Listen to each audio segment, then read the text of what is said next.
I'm not a firm believer of just having the ball. I'm a firm believer in possessing to progress. And so for me, you've got some great players on our current team right now that can dribble penetrate really well. So how do you create moments where those players can kind of do their thing? Sandra and I are pleased right now to be joined by the newest head coach of the Houston Dash, Fabrice Gautrat. Coach, welcome in. How are you? Doing very well. Thanks for asking. Been a bit of a whirlwind, but yeah, it's been a great couple days so far in market. Congratulations on this new role, but the league is not at all new for you. You've been an assistant around the NWSL for the last several years, 3 years. What's the number one thing that you've learned about this league, the NWSL? There's a lot. First and foremost, you have to have a clear identity and idea of what you want to do in every moment of the game, including set pieces. Secondly, you need to create an excellent environment, and it starts with training and it starts with culture. And when you do that, you create almost a destination of choice for players to want to come. Nice. Fabrice, again, congratulations on the new position here. And like Lisa alluded to, you've got some experience within navigating the NWSL. You've been to a number of clubs now as part of their staff, and now you get to have this new opportunity as kind of the head coach, an official head coach, and get to run point. In your experiences, and I've heard from many assistant coaches across the league, there's an opportunity there, even as an assistant, to sort of not only learn and embrace new challenges, but maybe kind of add to your own coaching profile as well. Maybe learn things that you didn't know along the way. But when you walk away from those opportunities and take on a new journey, you maybe also learn some things that you don't want to carry with you. What are some things that we won't be seeing you do as a head coach of an NWSL team? Ooh, it's a good question. I guess I'm always very positive, so I'm going to try to answer, but I may just sound a little more positive with that. I mean, for me, I want to create a culture that is where everyone can feel authentic, can really be who they want to be. And culture is everything to me. You can't build any sort of team identity without that culture. So, yeah, I don't know if, I necessarily want to say so much like, oh, I don't want to do this or that. I just kind of want to talk more about like what we want to create. So that would be kind of a couple things that are really important in making people feel valued. There is so much insight and talent, not only in our staff, but players as well. And how do you create an environment where people want to continually add value into the environment versus potentially being stifled to do that? So I think that's something for me is really important with players and staff to do from the get-go. Coach, even with that answer, you want to be positive, right? That's also a changing of guard and things that you've learned in the league, and making sure that there is a lot of positives with these players and their attributes. In today's culture, in today's world, everything's very instantaneous. We get to customize things to our liking, everything from my couch to my coffee in the morning to how I watch TV and sports and soccer. So if you were given the keys to build a player, what would be your ideal player to build a team around? Everything from on the field, off the field, technical, tactical. Take us inside your mind as a head coach. Build your ideal player for us. Yeah, I've been fortunate to be around some very high-level players and also characters. And for me, I think the first thing that comes to mind is leading by example. Just having this mentality of I'm going to out-train not only everyone, but I'm going to out-train my yesterday, right? I'm gonna constantly train harder than I did the day before. So that'd be the first piece. And obviously a high character, like does the person come in, how do I add value to this team every day? And I think when you have that, you can really build something. In terms of the football piece, this league is very, it's changing a little bit, but it's still very transitional. So you need a little bit of athleticism, 100%. But I would say also you need a high soccer IQ, and you need to be adaptable. Now teams are you're starting to change shape sometimes. And so having players that could play multiple roles and positions is really important, and potentially gets you on the field more often than not. So those are a few things for sure. I like that you touched on that a little bit, because maybe this goes into our next question. We want to get into maybe some tactical things, and it's literally just the possibility of the start of preseason for some teams right now. So maybe you haven't had the opportunity to really kind of lay this kind of plan out. But could you speak a little bit to perhaps the tactical things that you want to see with this team? Just sort of hearing your perspectives on this league and its the different styles of play that we see week in and week out, but noting that it is still somewhat transitional. Can we expect to see a Houston Dash style of play that kind of caters to that or mirrors that? And is that actually an opportunity for you? Because when you look at this Houston Dash franchise, they kind of have had some instability in this head coaching role. So there hasn't necessarily been that key opportunity to develop that Houston Dash playing identity. What's that going to look like with you? Yeah, great question, Sandra. I mentioned and I alluded to earlier, you need to have a clear identity in each moment of the game. And so if you want to just start within possession, I'm not a firm believer of just having the ball. I'm a firm believer in possessing to progress. And so for me, you've got some great players on our current team right now that can dribble penetrate really well. So how do you create moments where those players can kind of do their thing, whether it's them positionally, whether it's us getting the ball to them. But for me, that's going to be a big thing. How do you potentially attract opponents out of key spaces to kind of exploit that? So that'd be the first piece. The second piece is you have to be very adaptable, and you have to, if you always do the same thing all the time, you become very predictable, and opponents can kind of create game plans based off that predictability. So I think the next piece is you have to be a bit unpredictable with, what that looks like either offensively or defensively as well. And so, if you look at, especially when you have the ball, you have to constantly be thinking, what can happen if we lose it? And so setting up the team in the right way to make sure we're effective in those moments in case we do lose it, to make sure we're minimizing the opponents in those moments. Sandra touched on this a little bit, but there's been a lot of instability at Houston and a lot of change even this offseason and heading into the 2025 season for the NWSL. But Houston as a club is passionate. Their fans are there. The facilities and the field are one of the best in the nation for the NWSL, but they have struggled to compete consistently at the top of the league, whether it's postseason or contending for titles, anything like that. So what are your goals in the short term this season specifically, compared to maybe your long-term project for the club as Houston? And how do you balance those two of trying to be successful in 2025, but also making sure it's sustainable growth and something sustainable in the league?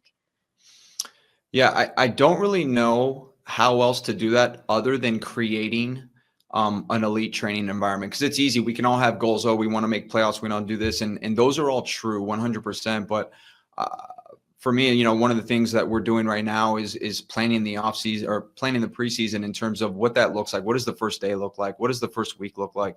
What does the first month look like? And really having a methodical approach and building that out so that we're touching on every specific, not only moment of the game, but the things within the game that are really, really important. So for me, it all starts with what you do between the lines. What kind of culture do you have? To me, how you train is your culture. And so what standards are set right from the get-go? And I think, honestly, the first training, the first week really sets the foundation for what's to come. And so that's what I'm excited about. That's what we will do in terms of that. And the other piece too is, yes, there's been instability, but I also think if you look at the core group of this team, you've got some high character individuals. You've got some high quality individuals. And like I said earlier, they will not only meet the standards that you said, but they'll exceed them and rise to them, especially if given an opportunity. So I'm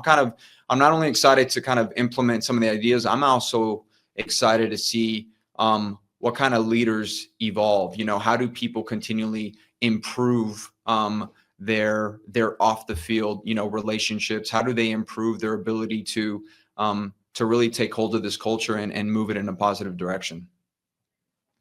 Nice. You've alluded to some of the key players there for this Houston side, because even though they've been active in the offseason, the franchise also did a good job of making sure that they maybe re-sign some players who are familiar with this organization and want to continue to build there, while also kind of showing a little bit of ambition and going out and getting really key players like Delaney Sheehan in free agency and the trade for Yasmin Ryan. And for those two players specifically who have experience in NWSL but are technically coming in and will be first-year Houston Dash players, what do those type of players going out and getting those names and bringing them to this club, what does that say about the ambition of the club?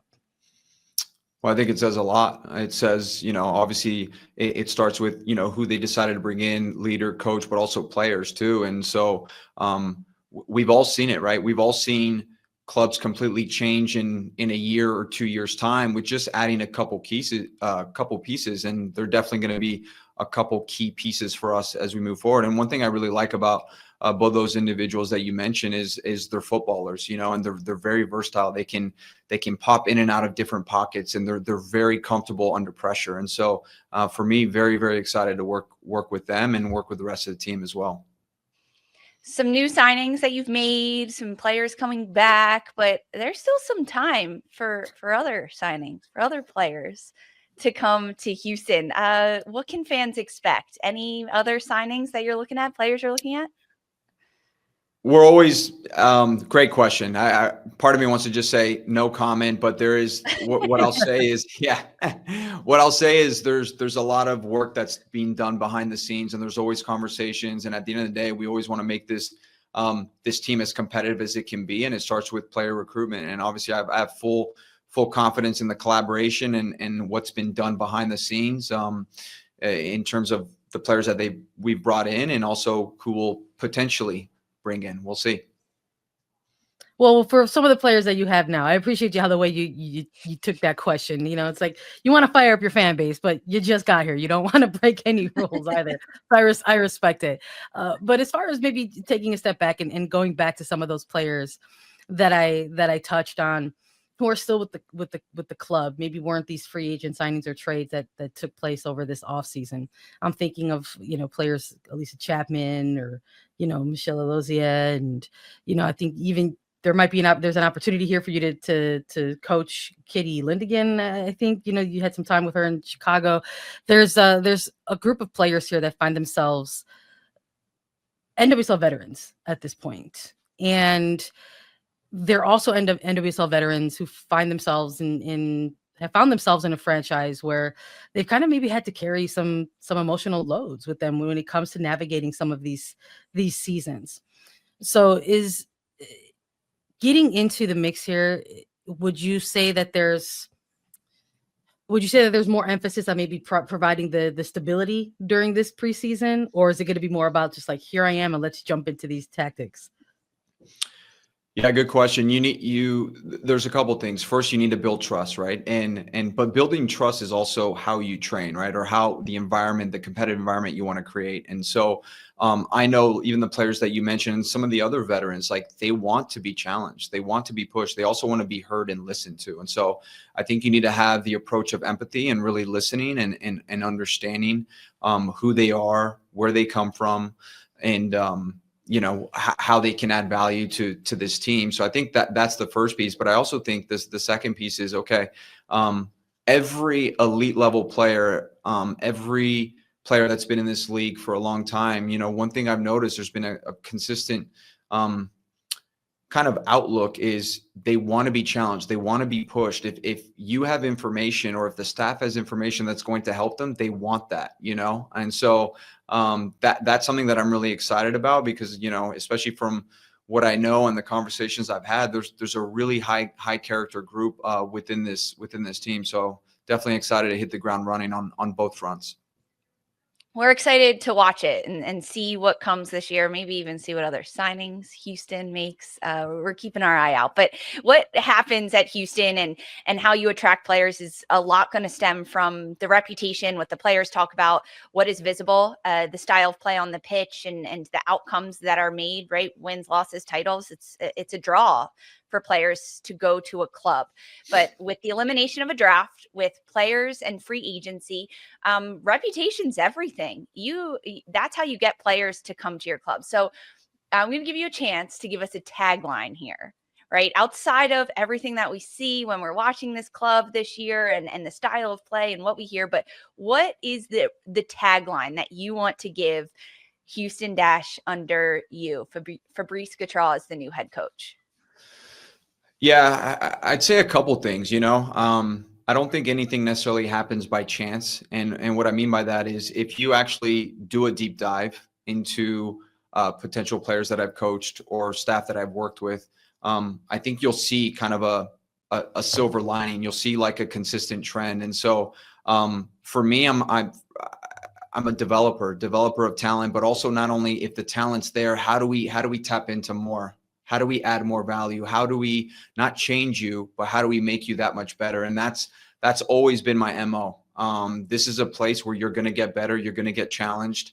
You're going to feel supported. You're going to feel cared for. And so that's something for me that is, it's non-negotiable. That's the approach to everything we do. And I do know when you focus on those habits day in and day out, good things come. And so that's kind of what, I know I didn't have a one phrase tagline, but that would be kind of what I want to say to potential players and the current players that we have right now on the team. I like it. Come to Houston. We'll make you better. Home away from home. We'll work on it. Thanks, Lisa. Appreciate it. Yeah. I'll let you work your magic. You go ahead. Thanks so much, Coach. We really appreciate the time and chatting with us, and good luck this year. Excited to watch you and talk more throughout the season. I appreciate it. Thank you guys for the time and the opportunity to be on here. Appreciate it.